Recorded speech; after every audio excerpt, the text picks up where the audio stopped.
नमस्ते बच्चों। तैयारी जीत की इस थीम पर हमने कल से काम शुरू किया है और कल जो चैप्टर हमने कवर किया था वो था बड़े घर की बेटी। और आज जो चैप्टर मैं कवर करूंगी, मैं सिर्फ आज प्रत्येक पेज से, प्रत्येक पृष्ठ से कुछ प्रश्नों को पूछूंगी और उसका उत्तर आपको तैयार करना, उसका उत्तर आपको लिखित रूप में आपके पास में उत्तर होने चाहिए। तो आज का जो चैप्टर है, और कल का वीडियो ज़रूर देखिए क्योंकि उसमें मैंने आपके लिए बहुत सारी बातें कही है, बहुत सारे संदेश दिए हैं मैंने अपनी ओर से। एक टीचर जो अपने बच्चों को संदेश देती है, विद्यार्थियों को, वो संदेश है उसमें, ज़रूर देखिए उस चैप्टर को, उस वीडियो को, कल के वीडियो को, कल मतलब 26 मार्च वाले वीडियो को। ये जो मेरा वीडियो है तैयारी जीत की, ये जो थीम है हमारा, ये हमारा चलेगा करीब 23 अप्रैल तक चलेगा, क्योंकि 24 तारीख से आपको 25 तारीख की परीक्षा की ही आपको तैयारी करनी चाहिए। 25 को आपकी परीक्षा शुरू होने वाली है, 25 अप्रैल को। तो भीड़ में खोया आदमी, यह चैप्टर है, यह एक समस्या प्रधान चैप्टर है जिसमें बहुत सारी समस्याओं का वर्णन किया गया है और उन सभी समस्याओं की जननी उसे बताया गया है भीड़। भीड़ मतलब बढ़ती हुई जनसंख्या, बढ़ती हुई आबादी को इन सभी समस्याओं की जननी बताया गया है। इसमें से मैं कुछ प्रश्न आपसे पूछूंगी और उन्हीं प्रश्नों के उत्तर आपको तैयार करने हैं। पहला प्रश्न है, प्रस्तुत निबंध किन समस्याओं को ध्यान में रखकर लिखा गया है? तो प्रस्तुत निबंध, इसके उत्तर यहाँ पर है। प्रस्तुत निबंध जो है वह जनसंख्या वृद्धि और पर्यावरण प्रदूषण को ध्यान में रखकर लिखा गया। कैसे ये दोनों इंटर कनेक्टेड है, कैसे एक दूसरे से जुड़े हुए हैं, इस बात को ध्यान में रख करके लिखा गया है। प्रस्तुत निबंध में और कौन सी बातें बताई गई हैं, कौन सा संदेश दिया गया है? तो प्रस्तुत निबंध में पहला संदेश यह दिया गया है, जो वाक्य है यहाँ पर। दूसरा संदेश है कि मनुष्य यदि जनसंख्या वृद्धि पर नियंत्रण नहीं लगाएंगे तो वह दिन दूर नहीं जब हम सभी इस भीड़ में और इससे उत्पन्न होने वाली समस्याओं में पूरी तरह से खो जाएंगे। और यह जो समस्या, जनसंख्या वृद्धि की जो समस्या है, वह हमारे देश की खुशहाली और भविष्य के लिए आवश्यक और महत्वपूर्ण है। अगर उसी में एक और आपके प्रश्न में ये रहेगा, एक और प्रश्न उससे अगर जुड़ा हुआ है कि प्रस्तुत निबंध में मतलब उदाहरण के साथ सोदाहरण आप उत्तर लिखिए, तो आप बाबू श्यामला कांत जी के बारे में बताइए कि बाबू बाबू श्यामला कांत जी का जो अनप्लान्ड फैमिली या अनियोजित परिवार है, वह किस तरह से हमारे लिए कई समस्याएं, सिर्फ उनके लिए ही नहीं बल्कि हमारे लिए भी कई समस्याओं को उत्पन्न कर रहा है। इसके बाद आगे बढ़ते हैं हम। अगला प्रश्न है कि लेखक के परम मित्र के बारे में जानकारी दीजिए। परम मित्र मतलब अभिन्न मित्र, घनिष्ठ मित्र। तो कौन है? बाबू श्यामलाकांत। कैसे हैं? सीधे साधे, परिश्रमी, ईमानदार, लेकिन निजी जिंदगी में लापरवाह। उम्र में लेखक से छोटे हैं पर अपने घरे बच्चों की फौज खड़ी कर ली। अगला प्रश्न है कि लेखक को कहाँ जाना था और वहां जाने के लिए जब वे मतलब क्या क्या उनके सामने वहां पर परेशानियां आई। तो कहाँ जाना था उनको? हरिद्वार जाना था। क्या परेशानियां थी? तो पहले ही दिन जब आरक्षण के लिए गए तो यह परेशानी थी कि वहां लंबी कतार थी आरक्षण के लिए स्टेशन पर। और जब उनकी बारी आई घंटों प्रतीक्षा के बाद, तो किसी भी गाड़ी में स्थान खाली नहीं, वहां पर खाली नहीं था, जगह नहीं थी।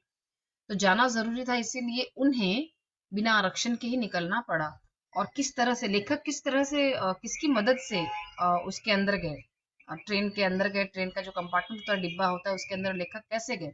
तो कुली की मदद से गए। कुली क्यों करनी पड़ी जबकि उनके पास सामान कम था? इस भीड़ के कारण उनको कुली, लेखक को कुली करनी पड़ी। ये बातें भी आप यहाँ पर लिखेंगे। अगला प्रश्न है कि उनको ट्रेन में मतलब जब डायरेक्ट जर्नी नहीं थी, उनको ब्रेक जर्नी करनी पड़ी, तो गाड़ी, उन्होंने ट्रेन कहाँ बदली और जिस जगह पर ट्रेन बदली वहां का क्या हाल था, कैसी स्थिति थी, क्या दृश्य देखा उन्होंने? तो ये सब यहाँ पर उत्तर लिखेंगे। मैं उत्तर नहीं चर्चा करूँ, आप स्वयं लिखिए। और एक और संदेश में हम लिखेंगे यहाँ कि लोग जो हैं वे सिर्फ रेल नहीं बल्कि प्रशासन के नियम, व्यवस्था और अनुशासन का ध्यान, बढ़ती हुई भीड़ का यह दुष्परिणाम है कि लोग नियम, व्यवस्था और अनुशासन का ध्यान नहीं रखते हैं। अब अगला प्रश्न है कि दीनानाथ के बारे में जानकारी दीजिए। कौन है दीनानाथ? कहाँ आया था? किसे रिसीव करने आया था? लेखक ने उससे क्या प्रश्न पूछा? तो दीनानाथ एक पढ़ा लिखा बेरोजगार है जो बाबू श्यामला कांत जी का सबसे बड़ा बेटा है। नौकरी की तलाश में भटक रहा है। जब रोजगार की तलाश में वह रोजगार कार्यालय में उसने अपना नामांकन कराया, अपने आप को रजिस्टर किया, तो यहाँ पर उसे ये सारी बातें उसे सुननी पड़ी वहां के अधिकारी से, वहां का जो अफसर था उससे उसे ये सारी बातें सुननी पड़ी।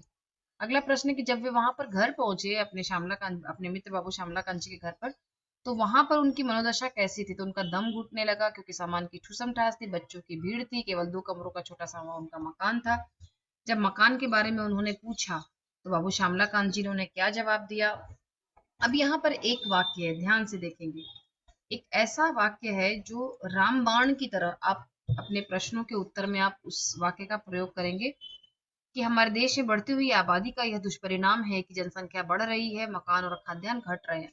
जनसंख्या से जुड़ा हुआ कोई भी प्रश्न पूछा जाए तो आप यह वाक्य एक रामबाण की तरह इस वाक्य का प्रयोग आप कर सकते हैं। अगला प्रश्न पढ़ते, जब उनकी पत्नी आई, बाबू श्यामला कांत जी की जो पत्नी आई थी, तो उनकी स्थिति कैसी थी? तो उनका ऐसा स्वास्थ्य देख करके बाबू श्यामला कांत जी ने उन्हें क्या कहा? तो इसका उत्तर यहाँ पर है, क्या कहा, उनकी स्थिति कैसी थी बाबू श्यामला कांत जी की पत्नी की, और कितने बच्चे उनके पीछे खड़े थे। देखिए, अभी हम बच्चों के बारे में एक बार, उनकी बेटी के विवाह में आए थे।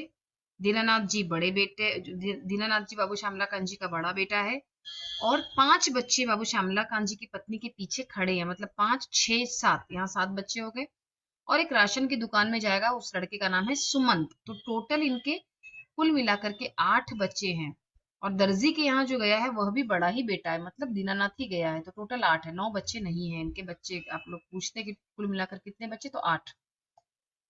तो जब उनसे पूछा गया, बहुत ही बच्चों, ये बहुत ही आसान चैप्टर, और एक इस चैप्टर का फायदा ये है कि अगर आपको भारत की ज्वलंत समस्या पूछा जाए, प्रश्न पूछा जाए कि भारत की ज्वलंत समस्या के बारे में आपके विचार लिखिए, तो आप इस पूरे चैप्टर का आप सिनॉप्सिस यहाँ पर लिख सकते हैं।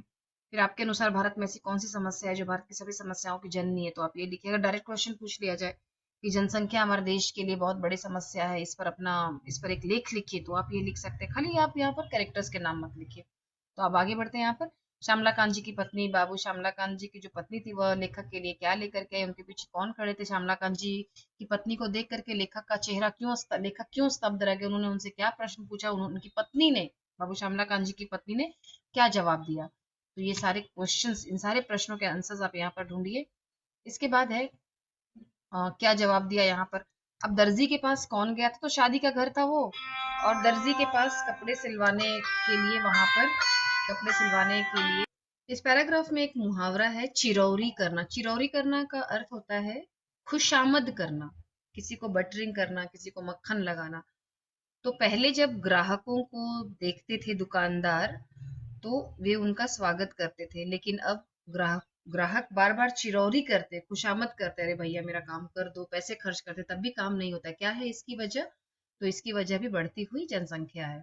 ये प्रश्न भी यहाँ पर इंपॉर्टेंट है कि दर्जी के पास कौन गया था, क्यों गया था, क्या काम कहा, दर्जी ने क्या उत्तर दिया। उसके बाद अंतिम जो यहाँ पर बेटा है वो है सुमंत। तो सुमंत का कैसा स्वर सुनाई दिया, सुमंत ने माँ से किस चीज की मांग की, सुमंत का पूरा दिन कहाँ खर्च हो गया था, कहाँ पर उसका पूरा दिन बर्बाद हो गया था, क्यों ऐसा हुआ था। ये सारे प्रश्न यहाँ पर इंपॉर्टेंट है। तो क्या उसे राशन मिला या नहीं मिला, नहीं मिला तो क्यों पूरा नहीं मिला, तो ये प्रश्न भी यहाँ पर महत्वपूर्ण है। इसके बाद है, इन सब का क्या कारण है? इन सभी समस्याओं का कारण, कौन सी समस्या? रेलवे में आरक्षण नहीं मिल, उसे उसे आरक्षण मतलब सीट रिजर्व नहीं कर पाया, वह एक समस्या है। ट्रेन में इतनी भीड़ है, वह यह एक समस्या है। लोग जो है, उसने लक्सर में देखा कि लोग जो है वे किस तरह से सफर कर रहे हैं, यह एक समस्या है। पढ़ा लिखा बेरोजगार है, रहने की जगह नहीं है। तो ये सभी जो समस्याएं हैं, इन समस्याओं का क्या वजह है? और पहले से सभी सुविधाओं का विस्तार हुआ है, रेलगाड़ियों का विस्तार हुआ है, तब भी लोगों की आवश्यकताएं पूरी नहीं हो पा रही है। तो इन सभी समस्याओं का क्या है? तो इन सभी समस्याओं का कारण हम स्वयं है, हम खुद हैं इनके, इन सभी समस्याओं की वजह मतलब हम ही हैं इसमें। इसके बाद अगला जो इसमें से क्वेश्चंस पूछे जाएंगे, ये भी बहुत इंपॉर्टेंट पैराग्राफ है, याद रखिएगा कि ये जो भीड़ है, यह भीड़ कब दुखदाई बन जाती है? किसकी भीड़ की बात की जा रही है? बच्चों की भीड़। तो परिवार में बच्चों की भीड़ हमें अच्छी लगती है, लेकिन कब दुखदाई बन जाती है? तो ये उसका उत्तर है। उसके बाद अगर सीमित परिवार हो तो क्या फायदे हैं? यदि परिवार सीमित हो तो क्या फायदे? स्वच्छ जलवायु होता है, खाने के लिए भरपूर भोजन सामग्री होती है, बीमारी से बचा जा सकता है, रेल और बस में भीड़ नहीं होती है। तो यह उसका, और अगर सीमित परिवार ना हो तो नुकसान क्या है? तो आप इसी का जो जो बातें लिखी है वही आप विपरीत में लिख दें, उल्टा करके उल्टा लिख दें उन बातों को, कि स्वच्छ जलवायु जो है वो अस्वच्छ होती है, खाने के लिए मतलब लोग भुखमरी के कगार पर लोग आ जाते हैं, कई बीमारियों के शिकार बन जाते हैं, रेल और बस में भीड़ बढ़ जाती है, देश के अनुशासन पर दुष्प्रभाव पड़ता है। ये सब बातें यहाँ पर आप लिखेंगे। फिर इसके बाद है कि लेखक को अब अपने मित्र बाबू श्यामला कांत जी को कौन सी बात समझाने की आवश्यकता नहीं है? तो इस भीड़ का रहस्य बताने की आवश्यकता नहीं है। अगर हम अब भी नहीं चेते, मतलब अब भी नहीं जागे, अलर्ट नहीं हुए, सावधान नहीं हुए। चेतता मतलब सावधान होना। अगर हम अभी सावधान नहीं हुए और श्यामलाकांत बाबू की तरह परिवार बढ़ाते गए, तो उसका क्या दुष्प्रभाव होगा? तो हम स्वयं इस भीड़ में और इससे पैदा होने वाली समस्याओं में पूरी तरह से हम हो जाएंगे। बच्चों, मैं इसका एक ये लिंक दे रही हूँ, एक क्विज़ेज़ का लिंक दे रही हूँ मैं इस ये वीडियो के साथ। तो कुछ एक आधा हफ्ता ही वो लिंक वैलिड रहेगा, तो आप ज़रूर उस क्विज़ेज़ को ओपन कीजिए और उसको पीडीएफ में डाउनलोड भी कर लीजिए, क्योंकि 1 हफ्ते के बाद ये लिंक इनवैलिड हो जाता है। तो मैं आशा करती हूँ आपको ये अच्छा लगा हो।